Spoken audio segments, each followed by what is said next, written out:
Salam, salam, outsider. Le débrief commence maintenant. Le Barça l'emporte aujourd'hui 2-0 sur le terrain de Getafe. Je vais pas vous mentir, franchement, c'est une top performance de la part des couleurs. Je suis en train de chercher mes écouteurs pour voir où est-ce que je peux essayer de les cacher. Je les ai pas. J'ai pas ma boîte d'écouteurs, donc du coup, je vais les enlever. C'est pas grave.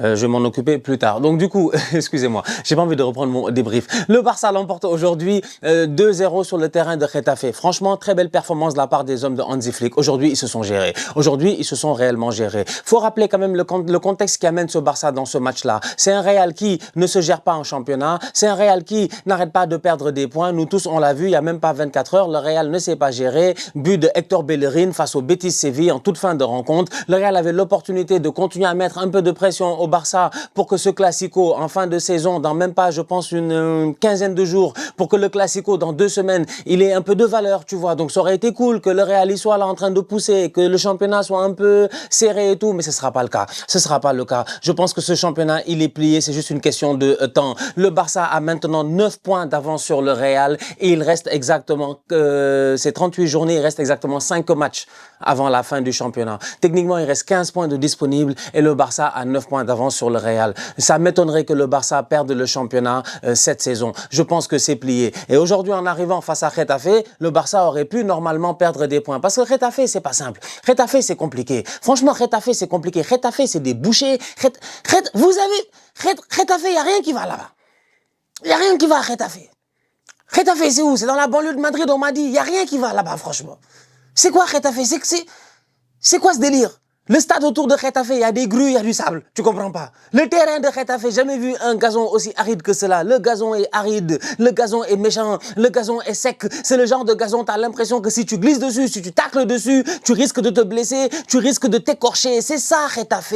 Au-delà de cela, c'est une équipe qui met énormément d'intensité, mais pas forcément dans le bon sens du terme. Ils mettent beaucoup d'intensité pour te frustrer. Beaucoup de coups physiques, beaucoup de, je dis bien, je ne sais pas, beaucoup de malice. En fait, Getafe est un adversaire assez compliqué. Donc, du coup, quand le Barça d'Hansi Flick arrive après le match nul du Real, il n'y a même pas 24 heures, je m'attends à ce que ce Barça-là souffre un tout petit peu. Aujourd'hui, sincèrement, je vais pas vous mentir, ils ont géré le match.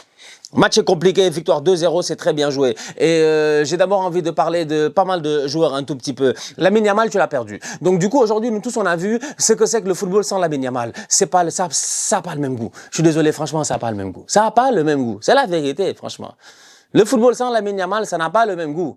Il y a certains plats, s'il y a un ingrédient qui manque, le plat, il est faussé. C'est ça, en fait, aujourd'hui, le Barça. Si le Barça était un plat gastronomique, il manque l'élément principal, celui qui fait que ce plat-là passe à un autre niveau. C'est Lamine Yamal. Vu qu'il n'est pas là aujourd'hui, tu es obligé de trouver des substituts. T'as pas le choix. Tu es obligé de te débrouiller. Et c'est ce qu'a fait le boy Hansi Flick. J'ai envie de dire le boy. Le tonton Hansi Flick, excusez-moi. Robert Lewandowski est en pointe. Robert Lewandowski n'a pas joué un match depuis le retour de la trêve internationale. Ça fait des années, moi, j'ai pas vu Robert Lewandowski. Chaque fois que je le vois, il est en doudoune sur le banc. Il n'a pas joué ici plus de 45 minutes. Donc du coup, le faire jouer face à Getafe pendant 90 minutes, c'est utile pour 2 choses. La première, parce que Robert Lewandowski est quand même frais. Il est quand même frais. Même s'il a 150 ans, Robert Lewandowski, c'est un grand attaquant. Il n'a pas joué, il n'a pas enchaîné les matchs. Il n'a pas joué cette semaine, mercredi, quand le Barça a joué. Il n'a pas joué, comme j'ai dit, plus de 45 minutes depuis le retour de la trêve internationale, si je ne me trompe pas. Du coup, Robert Lewandowski peut se permettre aujourd'hui de jouer 90 minutes. Deuxièmement, tu joues face à une équipe de Getafe avec des mecs derrière, ils sont méchants. C'est des bandits, c'est des gangsters, franchement. Et quand tu joues avec des bandits et des gangsters qui ont beaucoup d'expérience, c'est important aussi devant, dans ton équipe à toi, d'avoir aussi des joueurs d'expérience qui sont capables de ne pas laisser l'événement prendre le dessus. Peut-être tu fais jouer un autre boy ici, un Ferran Torres qui est pas rentré aujourd'hui, par exemple, qui était sur le banc durant tout le match. Peut-être tu fais jouer un Ferran Torres, peut-être il s'énerve, peut-être il est vénère, peut-être il a envie de se battre là-bas, peut-être ça fausse ton match. Robert Lewandowski a été très calme, il a été très posé, il a claqué sa passe décisive, mais au-delà de cela, je pense qu'il aurait pu être récompensé en fin de rencontre par un but avec un peu de chance. Il y a une belle passe de Marcus Rashford qui arrive là, à un moment donné, le défenseur vient faire un tacle, alors que ça, c'était peut-être un but assuré. Il aurait pu être récompensé. Cependant, je pense qu'il aura amené beaucoup de maturité et de calme dans ce match-là face à une défense avec des joueurs expérimentés. Djené, le Togolais, il est Togolais, non, Djené?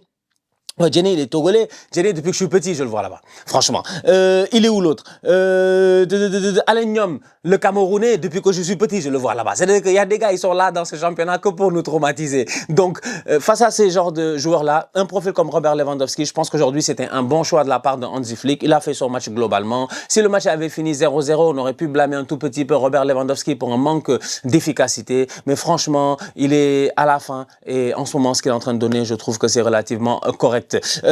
Tu n'as pas Lamine Yamal, mais tu n'as pas aussi Rafinha. Donc du coup, tu es obligé de jouer avec des ailiers qui, en réalité, ne créent que de la densité dans ton jeu au centre. C'est compliqué. Et vous allez me comprendre. Aujourd'hui, sur le côté, il y a Ronny. Il n'y a pas de problème. Ronny, il fait quoi?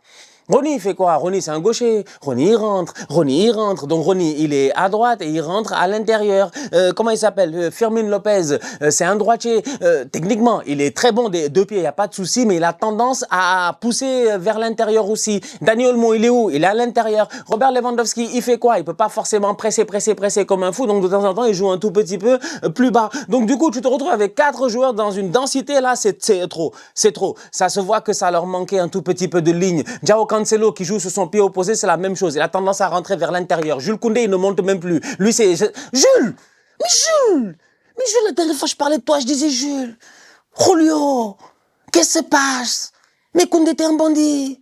Koundé, cette saison, franchement, par rapport à la saison dernière, c'est pas la même chose. Lui-même, il sait. Jules, lui-même, il sait. Tu le réveilles à 2h du matin, 3h du matin. Tu dis, Jules, la saison passée et cette saison, il va te dire, c'est le jour et la nuit. C'est un peu dommage. Je sais pas ce qui s'est passé. J'espère qu'il va rapidement retrouver, j'ai envie de dire, son meilleur niveau et tout. Parce que Jules Koundé est un joueur très intéressant, un très bon joueur. Aujourd'hui, il sort à la 60e minute à l'heure de jeu. Mais derrière, quand tu vois l'apport qu'il avait l'année passée, tu te dis, OK, donc tu as un Barça aujourd'hui qui a pas Lamine Yamal, qui a pas Rafinha. Donc, il faut créer. Il faut réussir à se mettre dans des bonnes situations. Faut mettre les joueurs offensifs dans des bonnes situations. Et la plupart des joueurs ont tendance à aller vers l'intérieur. Ce qui te donne un football un tout petit peu entonnoir parce qu'à un moment donné, vous êtes tous resserrés et il n'y a pas beaucoup d'options. Donc, c'est là où un joueur comme Pedri devient intéressant. C'est là où Pedri vient et c'est là où Pedri fait montrer sa classe. Sa classe. La passe qu'il donne à Firmin Lopez est sensationnelle. D'ailleurs, Firmin, on le voit, il rentre à l'intérieur encore une fois. Donc, tu as peu de joueurs qui prennent la ligne aujourd'hui au Barça.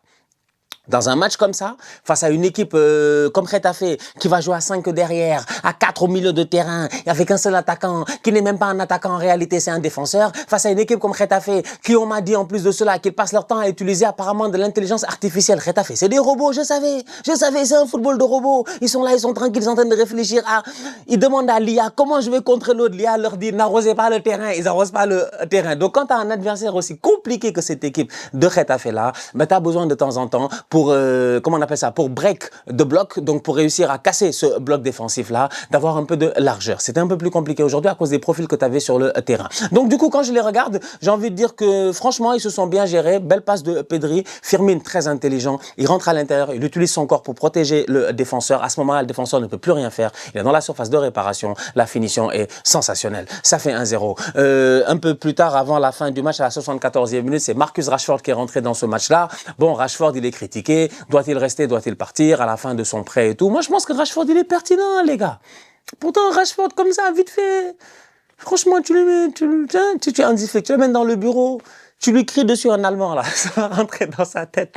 Il est pertinent, le Rashford. Il peut t'amener quelque chose. On sait jamais, en sortie de banc, tout ça. Bref, je sais pas s'ils vont le garder ou pas, mais Rashford, là, c'était important, je pense, pour lui de marquer. Il part un 1 contre 1 sur une passe de Robert Lewandowski. D'ailleurs, sa passe décisive, c'était sur un corner de Getafe.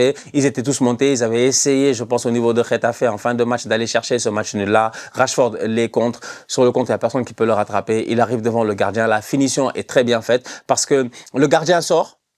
Moi, j'ai bien aimé la finition de Rashford. J'ai bien aimé les deux finitions des joueurs du Barça aujourd'hui. Autant Firmin, il protège bien son ballon. Tu peux plus rien contre lui. En plus de ça, il est sur son bon pied. Donc, du coup, il peut tranquillement ajuster et frapper comme il veut. Autant Rashford, quand il court, il y a le gardien qui sort. Et quand le gardien sort, faut comprendre au football une chose très simple. Même pas au football, c'est de la logique, en fait. Tu vois, c'est assez simple. Vous-même, vous le savez. C'est-à-dire que, quand moi, je suis là, en ce moment, tu as l'impression que le cadre, il est grand.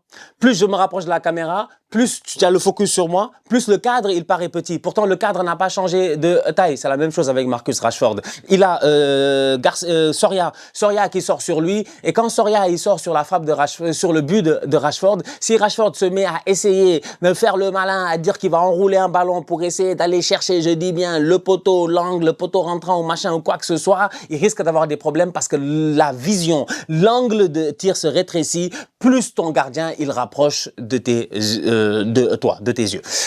Là où il est intelligent Rashford, c'est qu'il frappe sur le gardien presque, à ras de terre. Il frappe sur le gardien, donc du coup, là, tu vises l'axe. Tu vises l'axe et c'est plus compliqué pour un gardien aussi, on va être très très sérieux, quand tu es debout ou en tout cas sur tes jambes, d'aller prendre ce ballon qui est le plus proche de tes pieds ou en tout cas le moins, tu vois, le plus à essayer d'aller faire une parade ou tout, c'est peut-être plus simple. Mais quand le ballon il est juste là, ici, proche de tes pieds, tu es obligé de te cambrer et tout, ça devient plus compliqué. Franchement, pour moi, j'ai trouvé que Rashford, il a eu beaucoup de lucidité. C'est un tocard. Les fans du Barça te diront parce que ces derniers temps, il a raté pas mal de 1 contre 1 et puis tout cela et souvent ses rentrées ont été un peu bordéliques. Mais là, sur la finition, il nous a montré la classe qu'il a. C'est un bon joueur. Maintenant, à savoir s'il est capable d'être motivé et de jouer pendant toute une saison au Barça l'année prochaine ou est-ce qu'il va retourner à United et faire le bonheur des fans de United, de Michael Carrick et de tout ce qui s'ensuit. Donc voilà, Gavi au milieu de terrain, ça va. Tu sais, il revient, donc ça va, tu vois. C'est que nous, on a connu le top de Gavi.